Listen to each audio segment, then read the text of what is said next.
let me introduce Professor Rachel Fu, who is Chair and Professor of the Department of Tourism and Hospitality at the university. And she's going to talk to us about the AI revolution, applications in the tourism, hospitality, and event industries. And before I turn it to Rachel, the way we run the seminar is, if there are questions during her presentation, please type it on the chat room. I'll be monitoring and I'll come online to ask Rachel the question. And more general questions, let's defer them to the end of her talk. So without further ado, Rachel has the floor. Thank you so much, everybody, for joining us, and thanks for Rachel for presenting. Thank you. Good afternoon, everyone. It's my pleasure to be invited to be one of the speakers during this AI series. I'm very honored. I'm the first permanent department chair in the Department of Tourism, Hospitality, and Event Management. Also serve as the director of the Friedheim Tourism Institute, the College of Health and Human Performance. This is a very powerful college, and I also want to thank my boss, Dean Reed. Thank you for your support, and many of my colleagues. You are in a room with me. I really appreciate your support. Today, we are going to talk about this topic that is very exciting.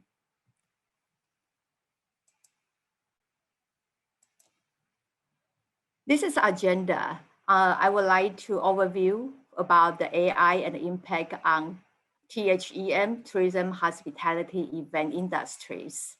And we will talk about applications and drivers of AI and AI data analytics certificate in THEM.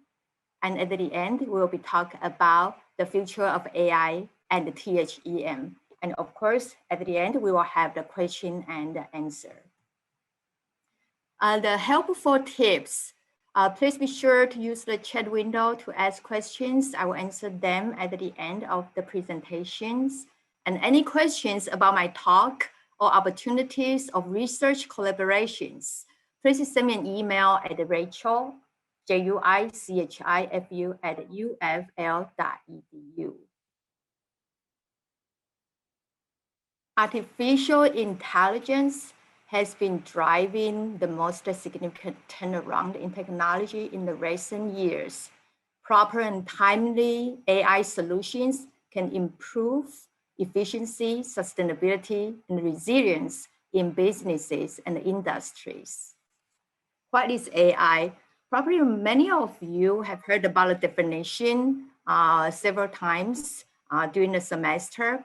And what is AI? It's about involves machines that can perform tasks that are characteristics of human intelligence. And it includes planning, understanding language, recognizing objects and sounds, learning and problem solving. About machine learning, it's the opportunity to learn without being explicitly programmed. Machine learning is a way of achieving AI as you train the model to learn. For example, what makes a good short story, and then it can create a short story based on what it knows. The more data you feed it, the better the output will be. This is the timeline created by a scholar from Harvard University from the beginning in the 1940s, 1950s to 2000, and continuously AI has been on the map of our human society. In Florida, the tax revenue generated by tourism-related spending represent a primary source of state government funding that helps to support schools, build infrastructures, pay for healthcare and other needed programs, and preserve natural setting. And we are the #1 export industry. And again, throughout my presentation, I also want to go back to this slide. Okay, you see on your left hand, there's a very powerful gator. So there's the #1, #2, and at the end, I'm going to ask you how many of our friends you have seen. I also want to share with you the model we use very often in our tourism, hospitality, event management. It's about the visitor decision-making from input, process, and output. My own master thesis many years ago, 1996, it's about economic impact assessment. In 2000, my dissertation was about forecasting, and the artificial neural network, there was one of the models that I have utilized. And today I would like to utilize this kind of input-output model and connect to the visitor decision-making. For our visitors, definitely there are many different attributes will attract our visitors to make a decision, including products, promotion, price, and the channel of distributions. So products in our area, we have core product like a destination, events, of celebration. And we have supporting products like hotels, restaurants, and all the supporting group. We have augmented products like the image, the personality of the city, and the level of hospitality when visitors arrive. That's how they feel. And that definitely impact our visitors' decisions. In addition to that, social cultural environment, like a family where you are originally from, and your current family, your family members, and what kind of informal sources you have connected with, and your social class. Those will be the input factors that be part of our decision-making as a visitor. And during the process, our visitors, you and me, we will make the decision, and we need to recognize what would be the reasons for us to find a day or take a 1 week vacation. We need to know what we want, what we need. And we will do some search. So when you search once, you search twice, we are doing the research for our vacation. And you will find a list of alternatives. And our visitors, customers, they will be thinking about what would be the good deal for them to make a decision. Some will be for their leisure vacations, some will be for their business trip. One area, psychological field, motivation, perceptions, learning, personality, attitudes, those will also impact people's travel decisions. And after they have made a decision, definitely the experience will come back and tell them if they would like to revisit or they would like to share experiences with their friends. So throughout my presentation, you are going to hear visitors, tourists, customers. Those are exchangeable terms throughout my whole presentation. So the output will be our visitors, they will decide if they will come back or not based upon the level of their satisfaction. This is another very common level we use a lot in our THEM, Tourism, Hospitality, Event Management. For example, when you travel from destination A to B, that's very fundamental. You will stop by at the gas station to get a bottle of water that is for your physiological need. And when you want to travel again from destination B to C, you want to take the flight, and the safety security of the airlines you have selected definitely lets your choice, and that's how people feel safe to fly, to travel. The social needs, affection, friendship, and belonging. For lots of time, for example, for people, they try to think about to travel to certain countries. So for example, I grew up in Taiwan, and I would like to introduce Taiwan to my kid, and to travel back to Taiwan. That's part of the route tourism, and that's the kind of belongingness. And for self-esteem, this needs for our tourists will be relating to the individual's feeling of usefulness and accomplishment. And lots of time people will enjoy the spa tourism. The self-actualization is to become all that one is capable of being. So for our tourism, we have so many types of tourism for our research, for our projects, for our big data. Dark tourism, the ground zero, there is a symbol of dark tourism. Sustainable tourism, event festival tourism, film tourism, food tourism, game tourism, medical tourism, for health, or for all kinds of reasons. Nature-based tourism, route tourism that I have just mentioned briefly, spa tourism, sport tourism, volunteer tourism is a perfect fit to the self-actualization. You become a volunteer to help a destination to rebuild their communities, their homes, and during your spare time or after you are done with your mission, you can stay there to play, to make more connection with the local. That is part of volunteer tourism.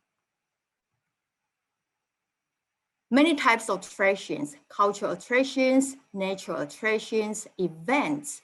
So again, our name, tourism, we have all kinds of tourism. So underneath the big umbrella of tourism, we have hospitality.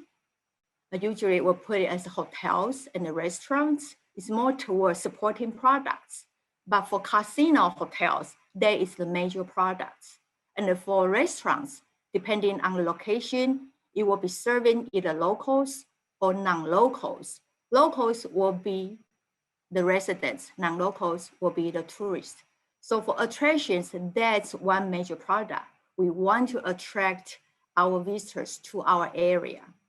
Recreation activities during our weekend, during our spare time.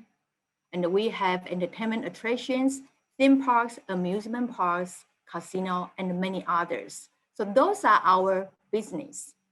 And in terms of applications and the drivers of AI, definitely these techniques will be very useful for our attractions, for our hospitality industries, for our event venues.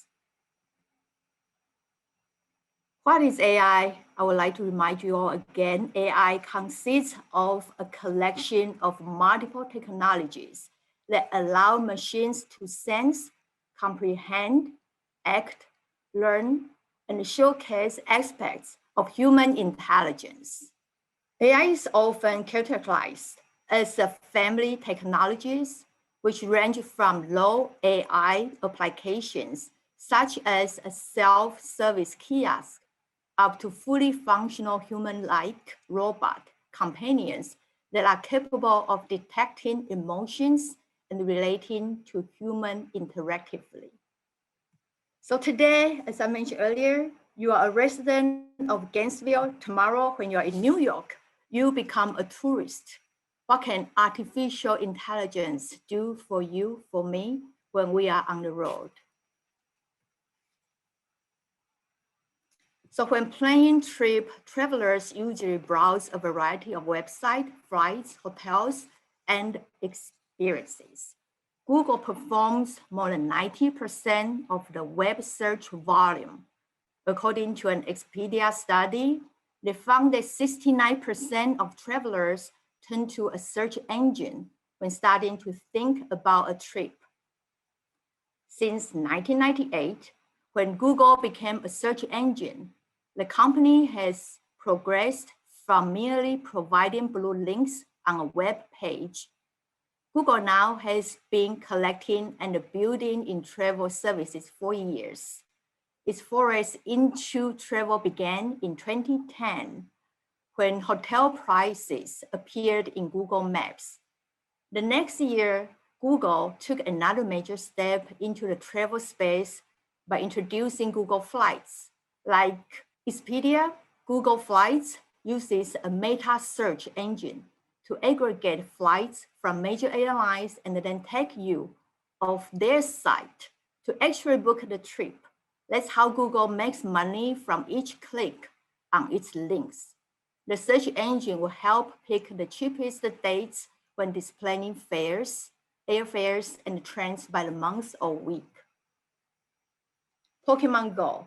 I don't know how many of you have played Pokemon Go, and I did try. It's fun. I remember last year I was in Taiwan. From the window, I saw a gentleman who had probably 26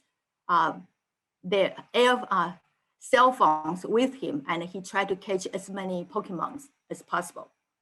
So Pokemon Go is an example of how an augmented reality game has impacted many local businesses through consumer behavior change amongst the locals, residents, and non-locals. In the last 5 years, the Pokemon game runs off an augmented reality HUD, or heads-up display, of the real world. Players' avatars explore with them as they catch Pokemon, collect rewards from Pokestops, battles other users at the gyms, and team up to defend their territory. Again, if you have played Pokemon, then definitely you would understand what I have just shared with you. As Pokemon Go users travel through their cities and communities in search of Pokemon, local stores, restaurants, and other businesses capitalize on this massive opportunity, driving huge amounts of foot traffic and conversions, both with simple in-app purchases and creative marketing campaigns. What makes Pokemon Go different from many other games is that it doesn't keep people locked up in their rooms.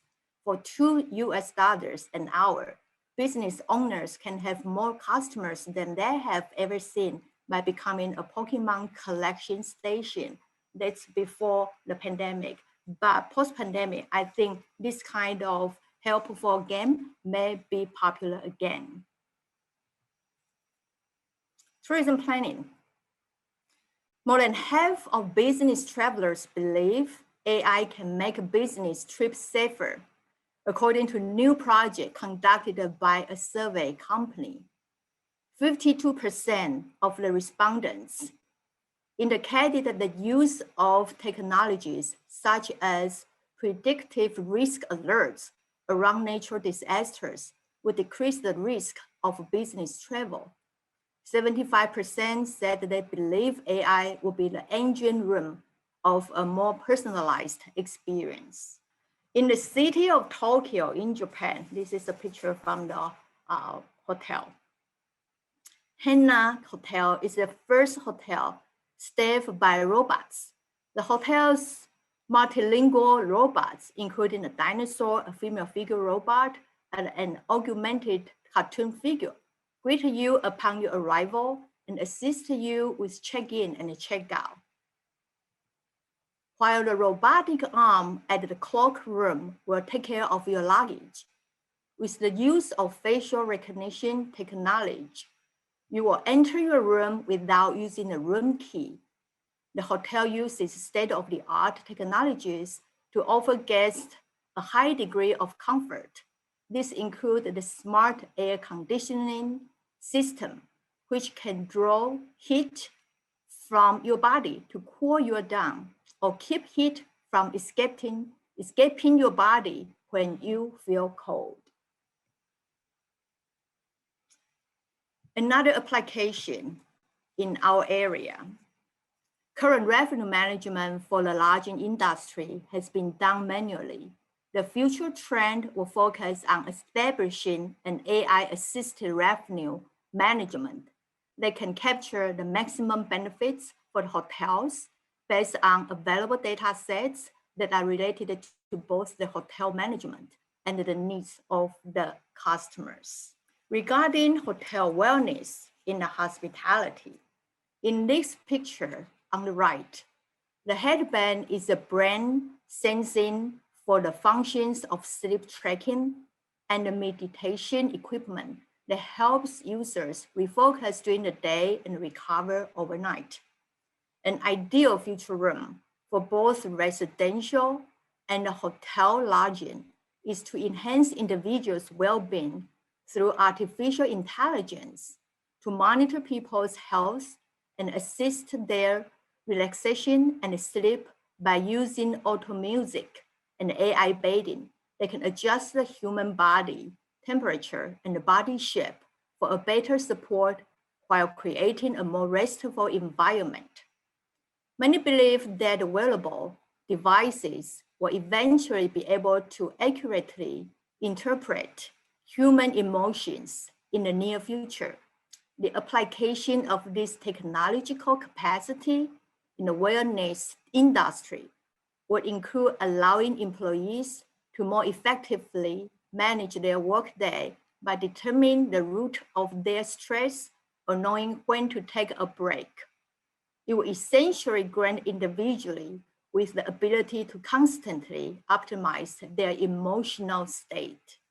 AI in restaurants. Here is our friend again, our gator. Several restaurants across the continents have introduced new robot waiters or waitresses as a way to reduce human-to-human contact in the midst of the COVID-19 pandemic. The red and white robots will greet customers, serve food, and pick up used dishes from diners' tables. Young people like to pursue what's new, and robots are fashionable, modern style of service. While the food industry is ripe for innovation from the tech industry, the adoption rate has generally been relatively slow. Using AI as an assistant, the food industry can leverage machine intelligence to speed up productivity and development, whether it's human resources, logistics, or customer experience. AI is the new force driving the change of opportunity and convergence. For those robots in the kitchen, they are able to achieve the goal of automating specific food prep tasks that can be done faster, cheaper, and more consistently with machines. But the best outcome of this venture is how machines can simplify the whole cooking process, yet still deliver the same consistent taste and experience. A question for you and for us to ask: can AI help me make better food choices? This is where AI can step in to help those unfamiliar with the kitchen make better food choices. The complex problem of what to eat can be broken down to accommodate different characteristics of food preferences, personalized to each individual by using AI and machine learning. Information blocks on food patterns, use food eating behaviors, and caloric value can help us understand food choices better.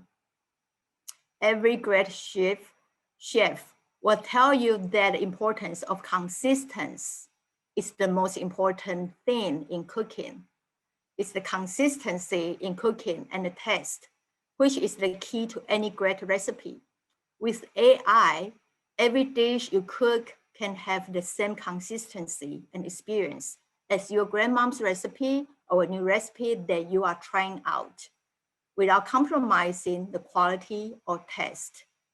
Personalizing recipe for each individual might be the trickiest part of building an AI-driven smart kitchen platform, but it's also the best part about building something so personal to the user. So what do you eat for your lunch? I hope it's healthy. Planning. So again, there are lots of things that have been done and still keep doing in our hospitality, tourism events, and also for the future. Lots of opportunities. Using AI to analyze attendees' attitudes, intentions, and business records. That's the trend. If you all have remembered the Terminator movie series, AI has been painted as a technology horror movie. The reality is AI offers innovative ways to make our lives easier. According to a survey conducted in 2018, 88% of event professionals said they will be relying on AI, up 107% from 2017. Event professionals are quickly seeing the advantages of integrating AI into their event planning checklist. Many industries use AI to streamline and improve their business, and there are options available to the live event industry as well. AI is helping event planners process big data, discover the best fits in venues, locate the right vendors for their event needs, create efficiency with faster decision-making. With the pandemic, definitely AI can help to identify who will be in the higher risk group and how we can do some risk prevention task. Digital meeting. Something may be useful about prediction, deep machine learning, and a deep neural network in a Zoom meeting, like right now. Through NVIDIA Maxine, there is a cloud AI video streaming platform. Users can block the background noise, which I didn't know how to use. That's why you heard some noise. But definitely our friend NVIDIA will provide this technology for our UF. Change their virtual background per their preferences. NVIDIA researches AI is revolutionizing many sectors for the meeting industries, for example. The AI program will be able to detect a person's emotion by analyzing their facial expression during digital meetings. So by looking at my face, probably you can see I'm very excited, I'm very happy, a little bit hungry. So the AI definitely can detect how I feel, and you will be able to see that. If you will enjoy following the newest models of all kinds of robots, attending an exhibition during a robotic week will be helpful. It's now more important than ever to learn about the latest advances in robotics and automation. Attending robotics conferences and events will connect you with the leading global suppliers of robotics and automation components and systems. We will be able to learn about the companies and their technologies and view products and systems that can help us for our unique challenges. Here's a comparative sport match statistics displayed within this slide. The application of AI in sport have become popular in recent years. Following a few areas in sport where artificial intelligence is making contributions to both academia and industries. AI can assist us in evaluating players' potential and their estimated market values to make smarter decisions in talent acquisition. Regarding training and performance analysis, AI will be assessing individual performances to identify strengths and areas of improvement. In terms of maintaining player health and fitness, AI will be monitoring player movements and physical parameters during training to predict fatigue and injuries. In general, AI can be greatly utilized for the purpose of broadcasting and advertising. For example, AI can be optimizing camera angles for live events and maximize advertising effectiveness. The future of AI. So we do have a mission. As a THEM department, we have students focused in tourism and a student focused on hospitality. Students would like to go for event management. So all of our students, most of them will become industrial leaders and managers. So as the educational unit, we really would like to have our department, THEM, to be the leading person, leading unit, leading education in our area. So we will provide literate AI data analytics for our students through education and research, and it's happening.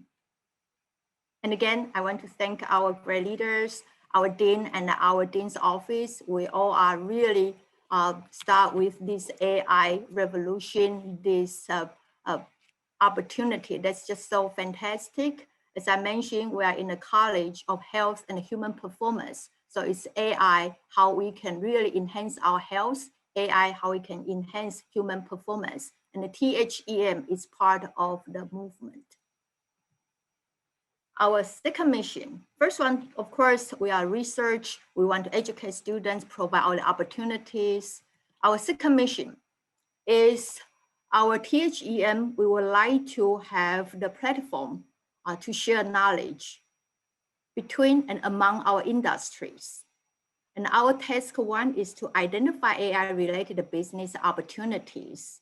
So currently, we have advisory board members. They are all beyond fantastic. We've been talking about, and they have been really support supportive about what we are doing. After identifying those potential possibility within our industries, we also want to establish multidisciplinary teams on campus and off campus across the nations and globally. So the multidisciplines will be in business, product development, medicine, neuroscience, kinesiology, nutrition, game design, geography, architecture, and many others.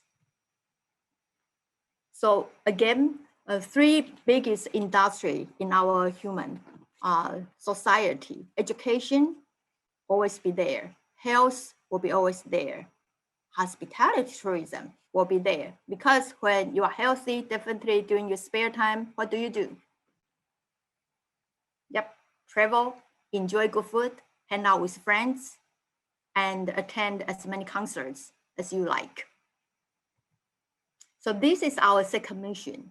We want to expand our collaborations. We want to reach out to interested students in our program. Outside of our programs, we want to reach out to interested faculty members, scholars on campus, off campus, in the US, globally. We are going to extend our friendly and hospitable AI arms to collect information with you all and to utilize better utilize the AI.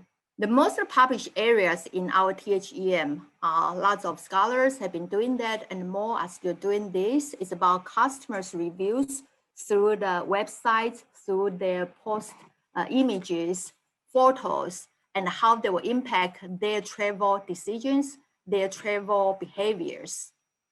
And the trends will be the comprehensive, more comprehensive about psychophysiology. That's a new word.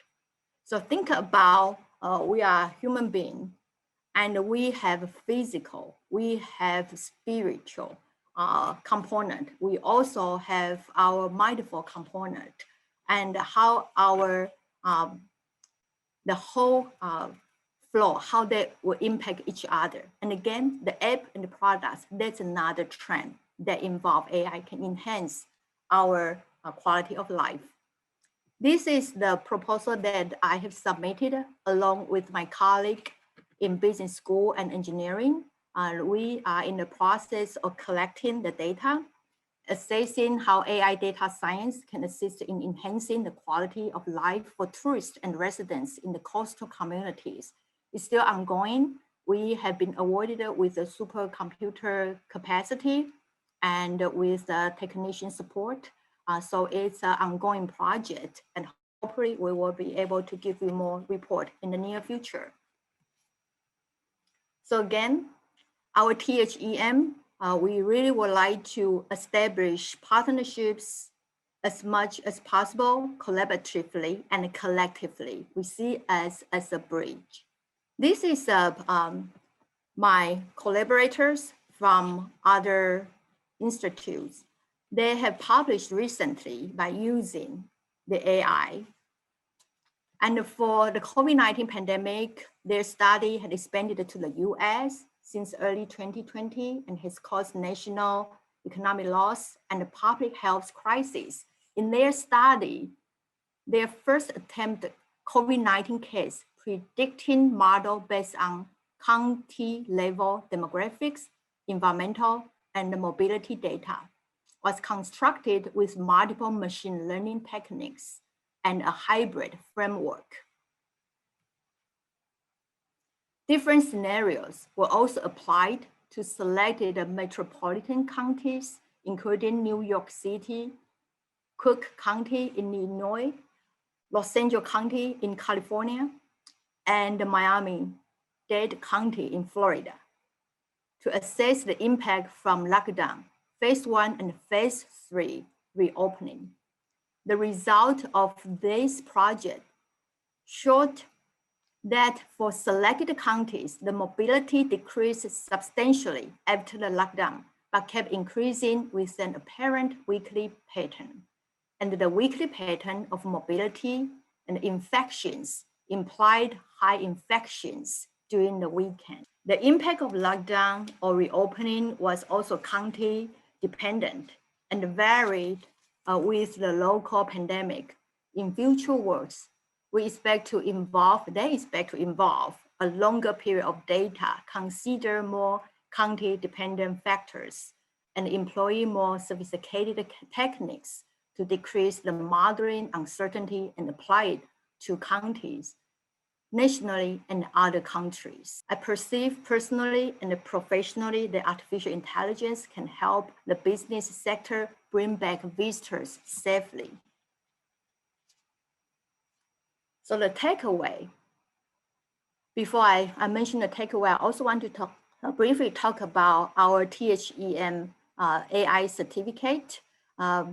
We have received green light at our college level. So we are going to provide the 9 credits for both undergraduate and graduate AI data analytics certificate. The required courses are AI revolution and applications in travel, in tourism, hospitality, and event management. That's one of the required courses. The second required courses is smart cities, attractions, and theme parks. And another 3 credits will be from 2 courses. You may select one. The first one is data mining and social data. The second one is geography information system, spatial analysis with social data. So with 9 credits, you will be able to get the certificate within our department. We are very excited. We received the full support from the college, from our department, from our advisory board members. And now we are very excited to collaborate across the university, different units. We also have a different level of AI certificates. They are under approved and we want to be part of it. So the takeaway will be AI impacts definitely. AI does impact tourism, hospitality, event industries. There are increasing applications and drivers of AI in our industries. The trends of establishing AI data analytics certificates are here.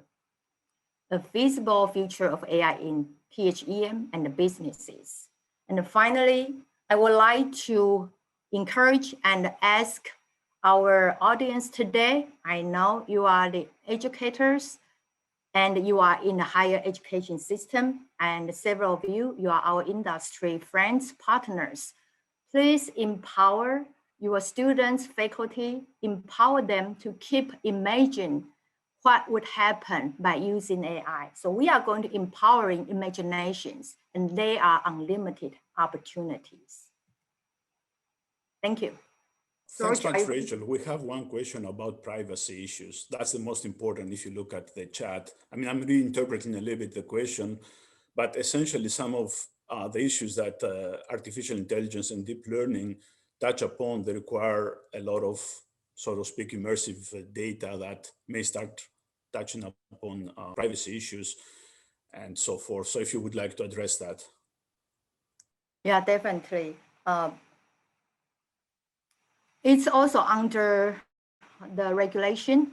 Every country has different regulation, and the privacy issue, certain data company will allow you to do the data analysis, but definitely we are not allowed to publish. But outcomes would be helpful for the business, strategic management, strategic marketing. And for privacy, we do not invade individuals' privacy, but again, with the power of artificial intelligence, it seems it's happening, but now it's more about what can we do to do the risk prevention, regulation, and to work on those data collection to protect our customers, our visitors, their identity.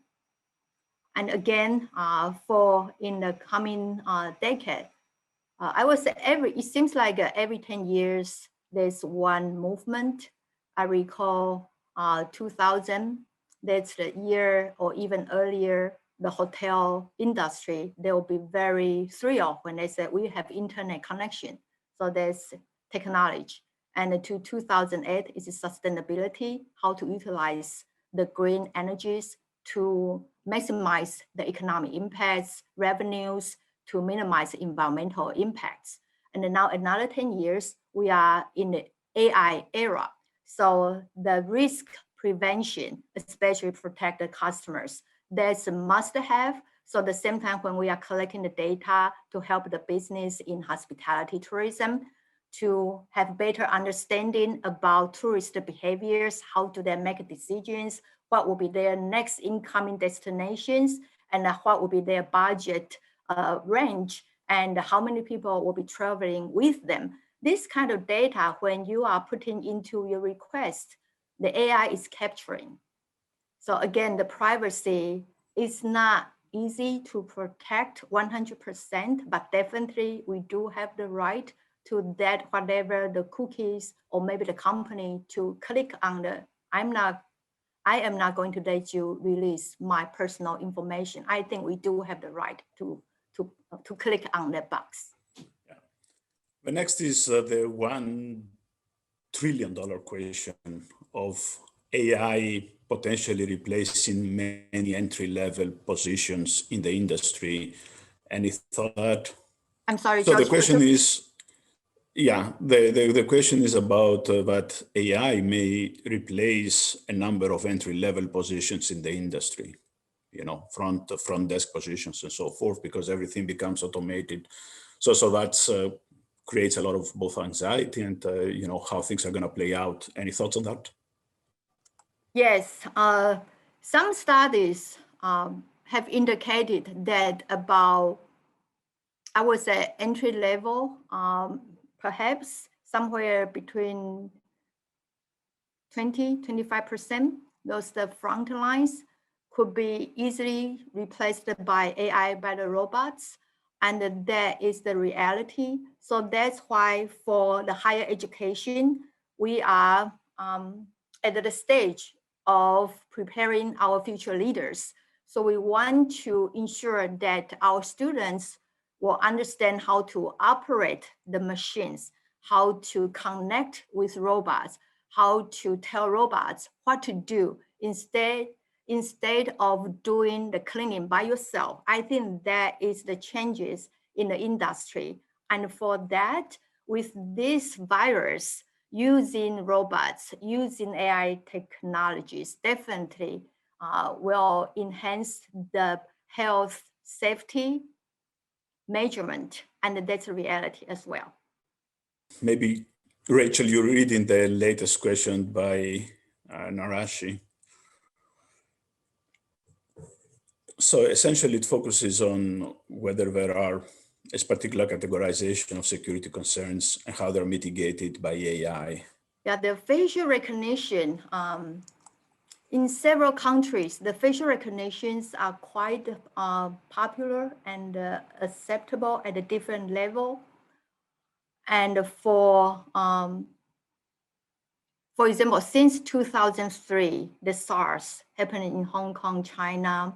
So when I traveled back to Taiwan since 2003, when I went through the gate, that's a machine, and they didn't even use the measurement. So that's when I walk by the machine on the screen, I could even see myself, the heat map, my body heat map on the screen. And the security person can really escort the person who has higher temperature and just ask them to go to a certain area to double check about their health, the temperature, retake the temperature. So for those facial recognition, let's take knowledge, and at a certain, again, in some countries, the facial recognition also has caused some very interesting issues on the newspaper. When I read in the past 2 or 3 years, it seems like sometimes certain countries, they would like to travel to another country to get a little bit beautification work, plastic surgery, but when they come back to their country and the machine is unable to recognize. So there has been some very interesting news. So for that, definitely AI has improved, not to be limited by the facial structure, but even with our eyes or the shape of somewhere that will be easier to capture.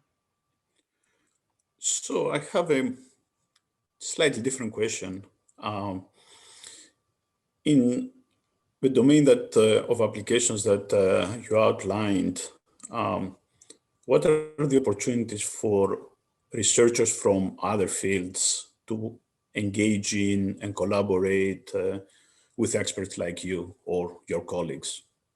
You know, if you can Okay. tell about, you know, how we can connect at the end of the day, it's a big AI initiative on campus and people are looking for new collaborations and new challenge problems and so forth. So that would be great. Thanks.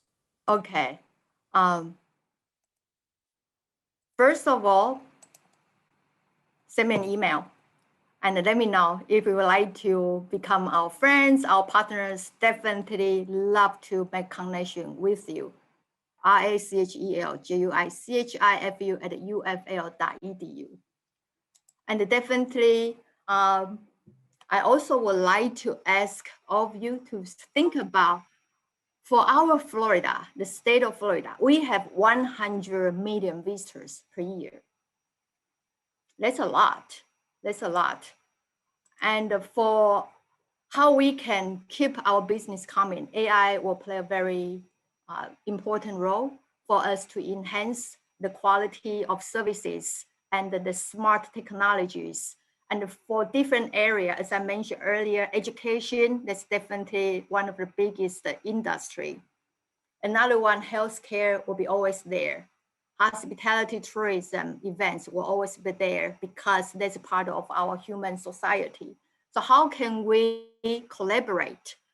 We talk about in terms of eating behavior, the food choices, restaurant selections, food stand, AI cooking, individual recipe, personalized recipe, and the personal health. That's one area about eating, hospitality. About sleeping, staying overnight. Some of you might have some relatives, they are running their own Airbnb. And so that's another part of applications.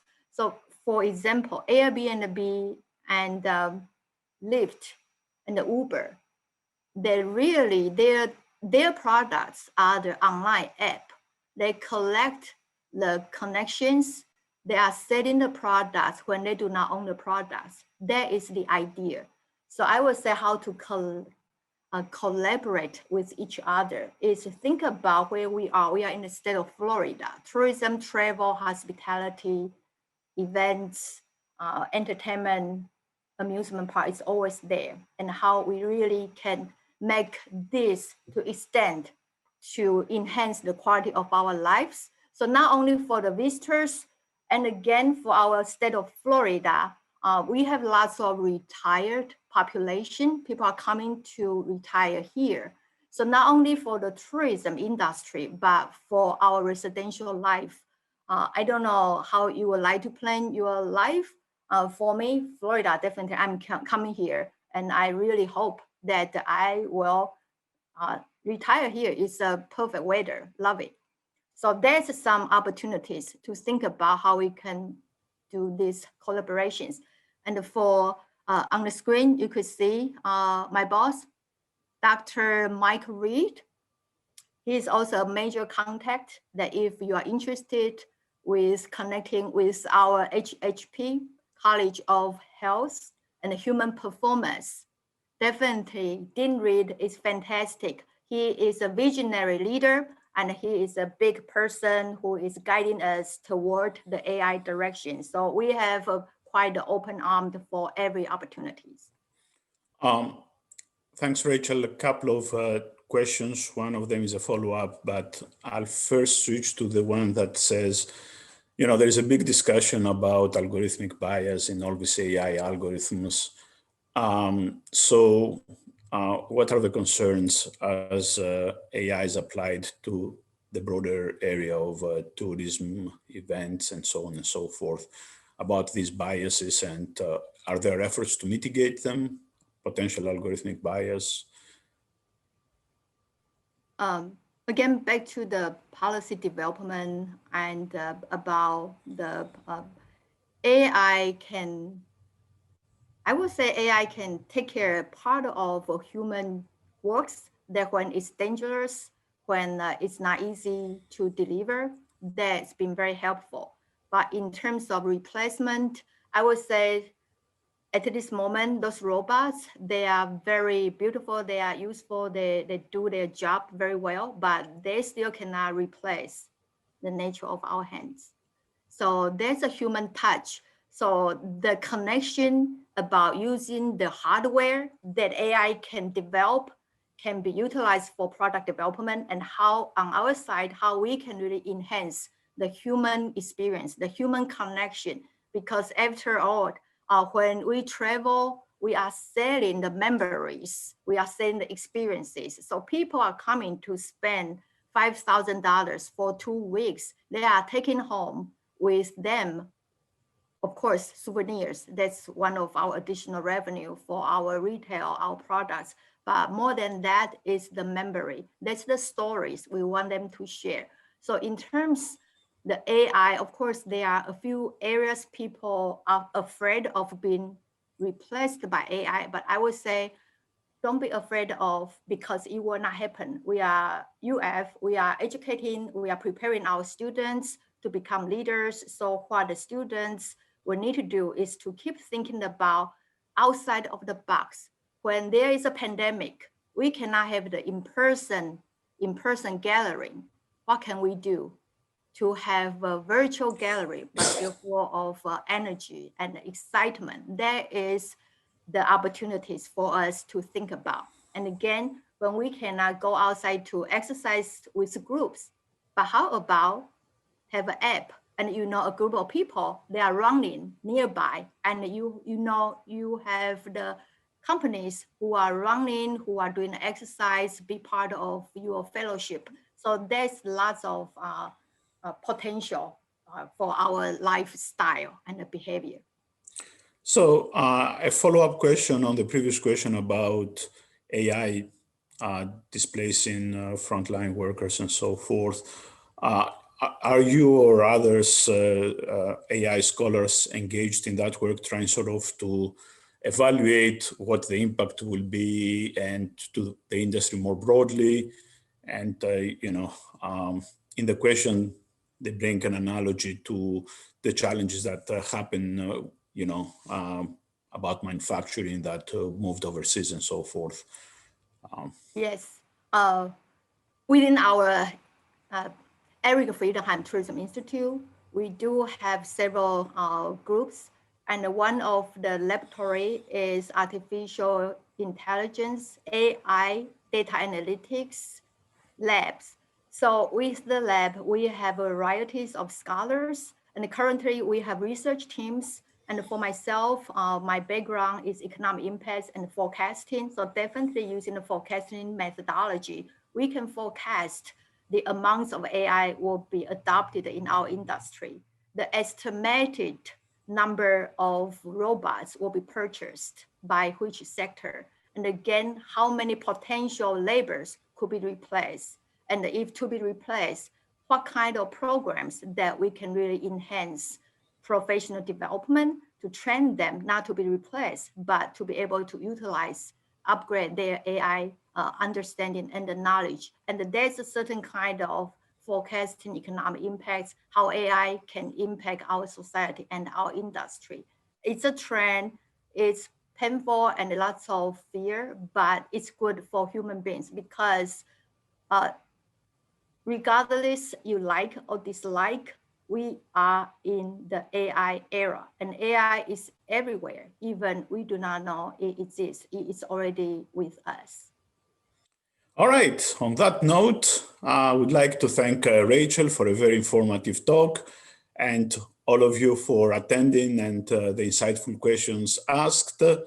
As I've mentioned, the talk has been recorded and it will be available on our site by tomorrow. All right, thanks everybody. Okay, George, thanks very much, before everybody Rachel. is leaving, how many gators have you found throughout my presentations?